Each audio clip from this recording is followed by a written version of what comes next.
Good evening, viewers. I hope you are fine wherever you are. Welcome to Talk to Africa. My name is George. If you are watching this channel for the first time, kindly join our membership by subscribing so that we can grow the channel family. Well, if you like our programs or you like this video or any other of our productions, kindly like on YouTube and we'll really appreciate. Today, there was something that was rather special that happened in this country. Anybody covering news today will be talking about basically Raila Amolo Odinga being nominated as the presidential candidate. But that is not what I'll talk about today. Today, I'll talk about Uhuru Kenyatta. Uhuru Kenyatta is not your ordinary Kenyan politician. He has proved himself over the 5 years that he's been in government, especially trying to make sure that there is an achievement by Jubilee and himself when he exits office. Can you imagine that? Can you imagine a president trying to catch up, do a lot of things, good things, before he exits office? That is what Uhuru Kenyatta has been trying to do. But over and above that is the event of today. Today, Uhuru Kenyatta proved to Kenyans that he is keen on leaving this country much better than he found it when he became president. In big corporations, you find CEOs trying to manage their transition or manage a transition. Uhuru Kenyatta is not only managing the projects that he had started and ensuring that those projects are successful and putting a good record out there. Uhuru Kenyatta is also attempting to make sure that Kenya continues in that trajectory and continues to be peaceful. That is never seen in any African country. That I can tell you for sure. And forget about even Kenya alone. Even if you talk about the first world, hardly do you find leaders who are concerned and looking at a country like it has to continue with or without him.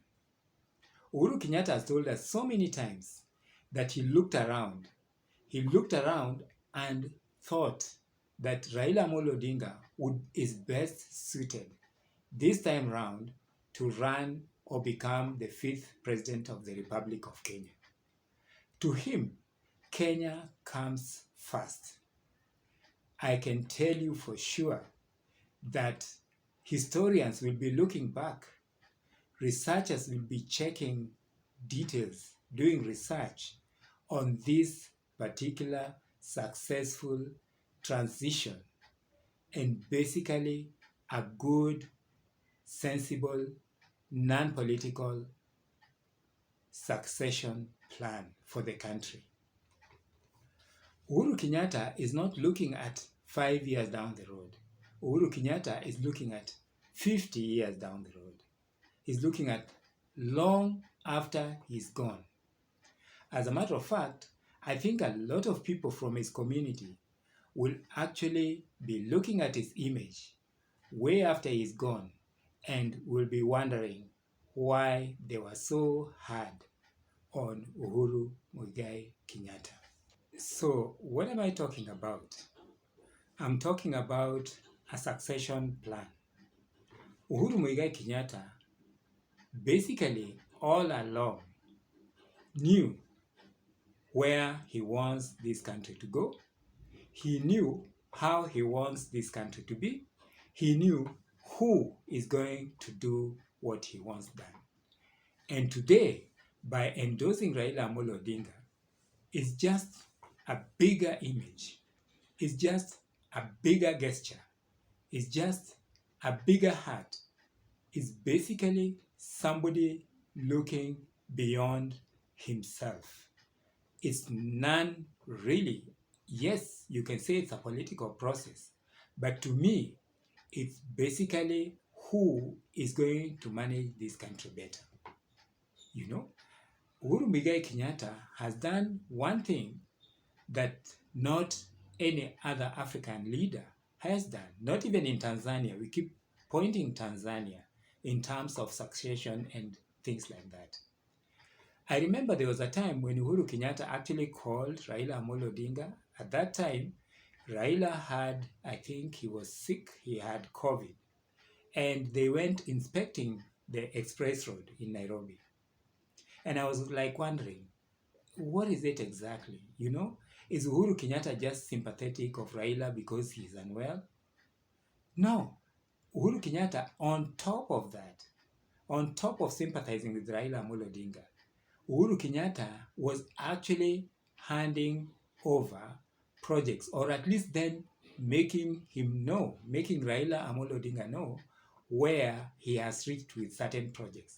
And today, Raila Amolo Odinga said that he will continue with those projects that Uhuru Kenyatta started. And that's a good thing.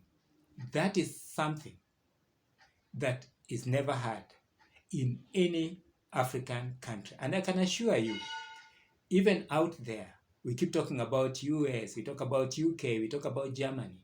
Even out there, we've never seen anything like this. So this is a milestone meeting, an arrangement. It's a milestone thing. That endorsement itself, it was successful.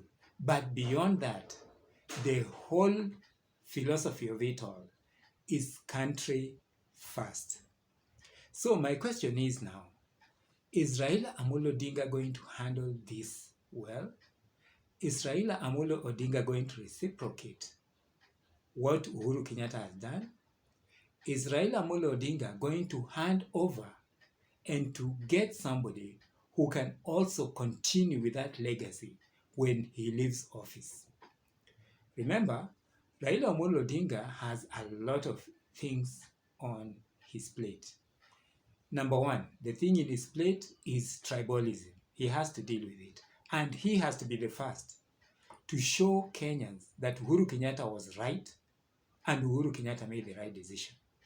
Because if Raila Amolo Odinga does not end tribalism, then we are going to have a lot of problems. We'll just be even better, migrate and go to Somalia. I can assure you that. Uhuru Kenyatta has given him that mandate and honor and respect to be able to manage tribalism and close that chapter completely. I hope Raila Amolo Odinga will rise up to that occasion and be able to handle this, especially given the mistrust that there was between the Mount Kenya guys and the Lake fellows or Lake guys. You know, this kind of succession plan is very important. That is one thing that Raila has in his plate. But before I even talk about that, a lot of people keep saying that Raila Amolo Odinga is a project. Yes, Raila Amolo Odinga is Uhuru's project. Uhuru basically is managing a Kenyan project. Raila Amolo Odinga, in as much as he's in the plan, Raila Amolo Odinga is a project Kenya. There's nothing wrong, and I'm not ashamed in saying that it's a good project and we should be proud of it. That is management by excellence. You know, forget about politics. Oh, it's Raila a project. Even Raila himself, at some point, even today, he said that it's not a project. But I say there's nothing wrong with having a project for this country. What else is in Raila's plate? Corruption is a big thing that has been dogging this country for 50 years. And by the way, corruption and theft, you even won't know whether it's theft if corruption ended and people are just looting. You have multi-billionaires. You have people who are toying with money, while in the same country, you have people who are sleeping hungry because they have no food. In this same country, you have people who basically cannot get employment, youth. In this same country, where people have choppers and things like that. Raila Amolo Odinga has to deal with corruption and theft so that this can be ended at the same time. Let this not be again another story for another 20 years. In 5 years' time, Raila Amolo Odinga should be able to deal conclusively with corruption and should be able to deal with tribalism.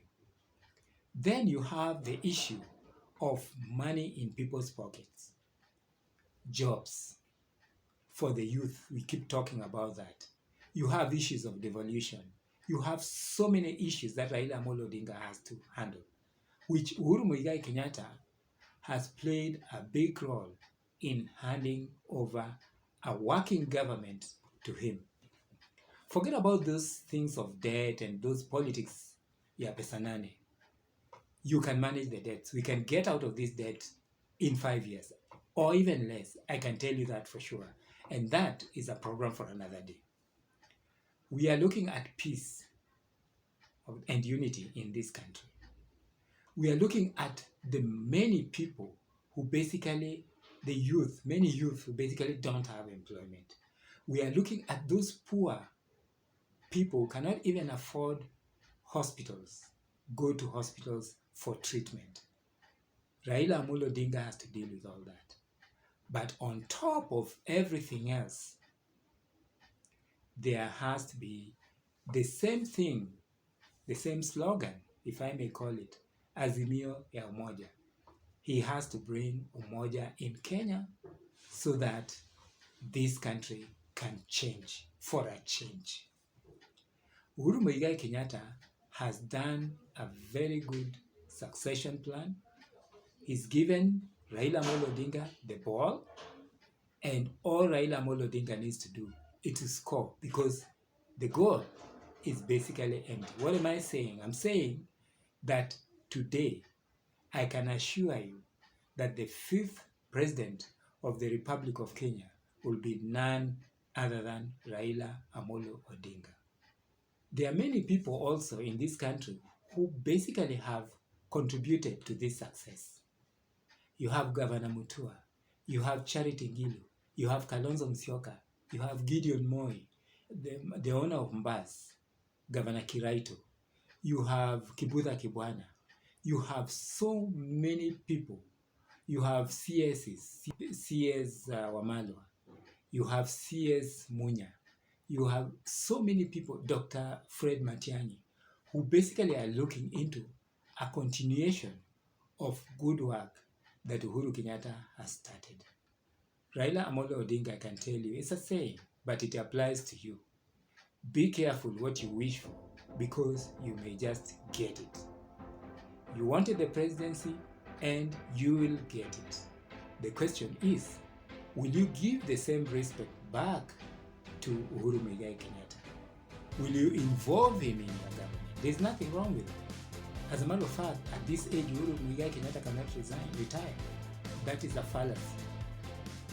You know, will you honor those obligations that you have? Will you bring communities together in this country? You have a big burden.